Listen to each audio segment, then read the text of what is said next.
Hello Jeep people, Merry Jeepmas and a Happy New Year. Well guys, we're back at Hamlin's today because we're looking at finishing off and picking up my last bits of the Jeep then, because all the work has just about been done to it. I just took the pressure plate down to them because they said they needed it for balancing, but actually looking, he thought it was a modern style pressure plate which had locating dowels and things like that, so you know it has to go on exactly the same way. Obviously a Jeep thing's not like that, so you don't need the pressure plate when you're balancing the crank. But look at this here. This is the crank with a flywheel all mated up in the balancing rig here, getting ready to go. So we'll film that in a second, guys. But just having a quick peek at it. This has had the newest style dowel bolts fitted to it. You know, guys know that the early Jeep dowel bolts didn't have a shoulder on them. They sort of tapered. And they changed it during the war to put on these shoulder dowel bolts, and that's what I've had retrofitted to this one. So they've had to do that all and everything. So it's all aligned here, ready to get lined up. But around the corner is the main thing we've come to pick up today and hopefully pay for, and it's going to make a dent in my pocket.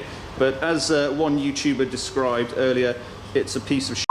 But here it is. It's my piece of shit. It's my block, and you can see now, looking a little bit different from when we saw it last, because they've now skimmed that head. So they've just taken off just the top of the head just to make it completely flat. And obviously I asked them to take out as little as possible, so there's still a little bit of corrosion pitting in there. But that's it, guys. You can't even see where the where those welds were. You know, those laser crack welds. There's one. There's the other, and the other one's up there. So this is all ready to pay for and take home, hopefully. So let's get that sorted out then. We're going. Let's have a look at balancing then. What have we got? The principle is you've got two systems, 1 and 2. Yeah. So that's balancing this part and that's balancing that part. Yeah. So this is all free running. Yeah. So it's free to rotate on its own. Yep. Okay. The idea is obviously all these set on maximum. So you got 1 and 2 support. So 1. That one. Yeah. 2. That yeah. one. Yeah. Right. Okay. Okay. Don't need to worry about that. And the idea is to get them on the needles onto the 5s. Needles onto the 5s, onto okay. The 5s. So what it is, you've got these little, see these little lights? This is like something out of Soviet Russia. So the idea is, you got to get that dot in there. Okay. And the same as there. So when it's on 5 here, you balance up the dots. Spot on then. Right. And then how does that tell you then what you have to do to balance it? So what happens then, for argument's sake, I do have some magnets on.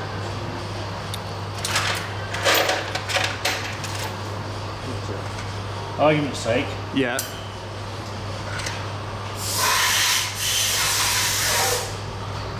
We'll add weight. Yeah, okay. So what that will do then, so they'll throw. So they're well off now, yeah? So they'll throw out. So what you do then, so that's on the 4, so X, 4, Y, 3. We'll support 1, support 2. What's the bad out? It's gone 5.5 to nearly 6. Okay, so then what you do then is where that light is. Ah, okay. Where that light is obviously moved. So you've got 200, 210. So it's kind of in between there. So you're looking at kind of 205. Yeah, 205. So that's 205 degrees, yeah. So then you look on 205 here. Yeah. 205 there. Then you follow that line.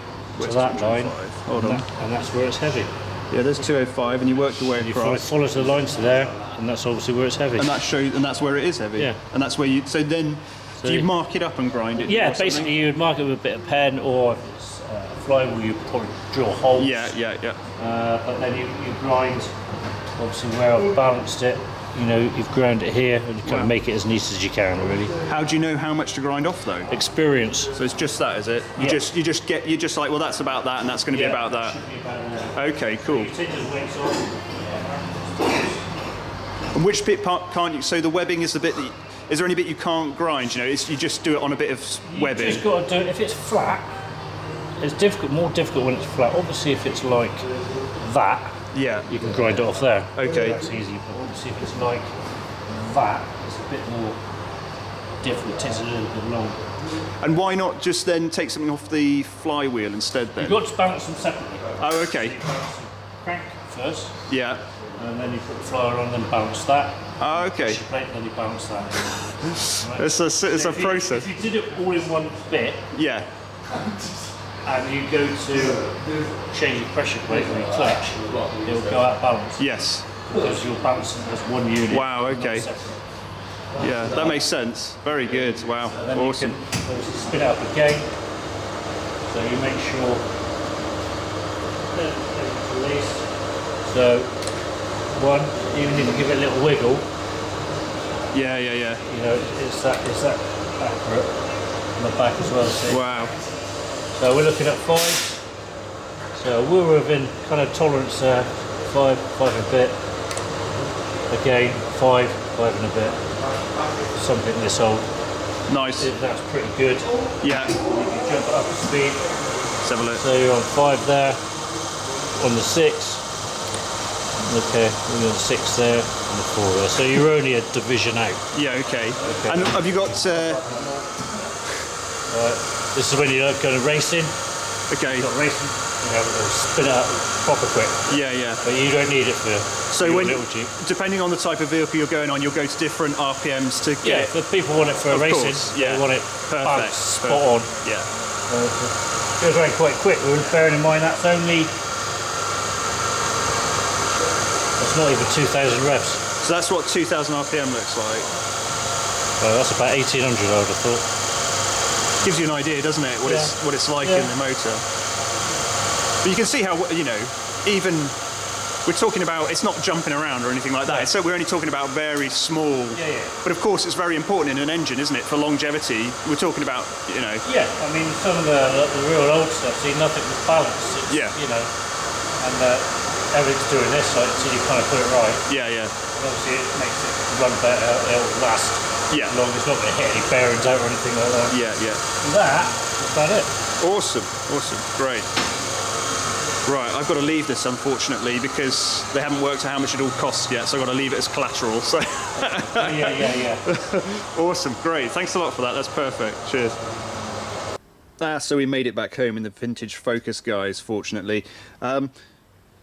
Worryingly, I haven't paid for this actually. The guys couldn't give me a price, which is slightly concerning. I mean, obviously I'd spoken prices with them before, but they reckon the laser crack welding may have cost more than they reckon, so I'm going to see about that. But anyway, I've got hold of it without paying for it currently. But here's the head, guys. As we said, just a little light skim. They took another tiny skim off there. And you can see there's some of that relief I talked about before in the combustion chamber there. So they haven't gone down too far, so that all that relief's gone. I'm going to put some relief in on these sides here. I'm going to grind in a bit of relief there because that's what, you know, for the flow of the mixture inside the chamber, that's what you need there. So I'll grind that back in. But just looking at the block then, guys, just one of the things which comes out is once you got it back from the machinist, the most important thing is, look, you can see there's swarf and bits of metal everywhere. So the next thing we're going to be moving on to with this, guys, is getting this into the the rollover stand so that I can start cleaning it, you know, getting in all these channels, getting in all these galleries and getting all of this metal out of it, because obviously you could spend a lot of money having your engine machined and put loads of lovely new parts in it and make it perfect, but if you leave any machining bits or any metal within these oil galleries or anywhere, you can wreck your engine straight away. So all that work can be for nothing. So let's get this heavy old thing out the back of this car. Right, all tucked away, guys, in the garage of horrors. So I haven't been able to do much with the Jeep recently. It's been Christmas and everything, and I've just been taking it easy. So it's sitting there waiting. I've got to get, there's a gear I need, the input shaft gear for the transmission, and they're out of stock, the TAS ones everywhere. They haven't produced them yet. So I can't move on with the tub and putting stuff in the tub until I've got the transfer case and the transmission fitted in it yet. So it's sort of stuck, which is a bit annoying, which is why I'm pleased to get the engine back, because I can start on this. So just put a bit of oil on it, guys. It needs cleaning out now, so we're going to get the paraffin on it and sort of degrease it and then start blowing it out and cleaning out all the galleries. But some other bits you guys won't have seen, which are pretty cool, because I'm always picking up parts, like I said. Bumperette, haha, this is cool. This is an actual real MB bumperette, and getting hold of these in not completely knackered condition is quite difficult. This one's all right. These are made out of spring steel or a sprung steel, so that they actually act as bumpers rather than, you know, made out of mild steel, whereas if you crash something into it, it'll just bend. These should spring a bit. So these are, to get hold of one of these which isn't completely knackered, is pretty good. So I was pleased with that. So there's one bumperette. I need another one now, of course. And then another good find, which I was really pleased with, guys, is 2 of these universal rifle cases. You might remember on the GPW I had one on my universal rifle rack, which goes up on the dash up there. You know, it's you can fit all sorts of different rifles in it. There's also a case which goes with it, this weird case.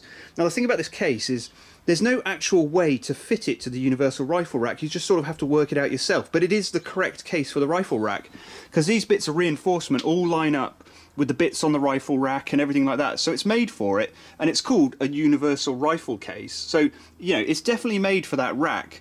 But because it's universal, I think you just have to work out how to fit it yourself. So you have to cut some holes for the bolts to go through on the bracket on the windscreen and fit it that way, and that's what I had on the GPW.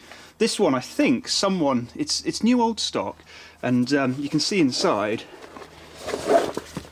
you can see the manufacturing and things like that, and it doesn't look like it's ever been fitted. There's, you know, there's not much. Maybe a rifle's been in here at some point, but it hasn't been fitted to a rifle rack on a Jeep.